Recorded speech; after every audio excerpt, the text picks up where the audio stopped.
One of the many calls for action after 26 lives were taken at Sandy Hook last Friday, changing how the state and the nation handles mental health. It is a very tough issue to tackle even before we start talking about money. So is the state ready to handle it? News 8's Jamie Muro brought that question to state leaders today. He joins us live in our Hartford newsroom with more on what he's uncovered. Jamie.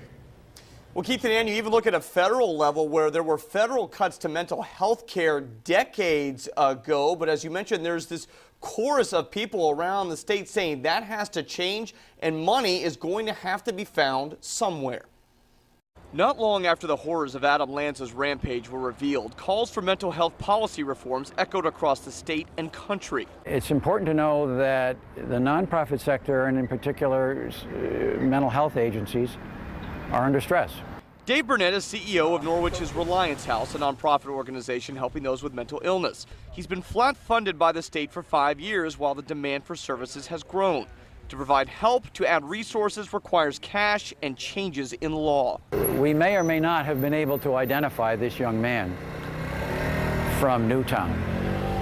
But even if we do identify him, we live in a society that values personal liberties and might not have been able to impose any kinds of supports. If we do impose those supports or get cooperation, it costs money. Money, something the state is sorely lacking. There's concern among some working in the state's healthcare industry about the impact on services after close to $100 million in recent cuts. Administration sources say hospitals are still getting $130 million more this year than just 2 years ago. Jamie, these were babies. Money to address program deficiencies will be found, says State Senator Terry Geritana, chair of the Public Health Committee. She plans to introduce a bill that will help children find the proper support system for mental health care.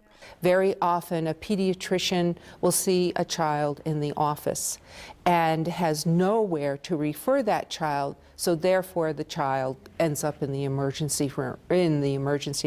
It's easy to ask what if, but Dave Burnett says if we don't ask questions on how to better treat mental illness, tragedies will continue. Is this a turning point?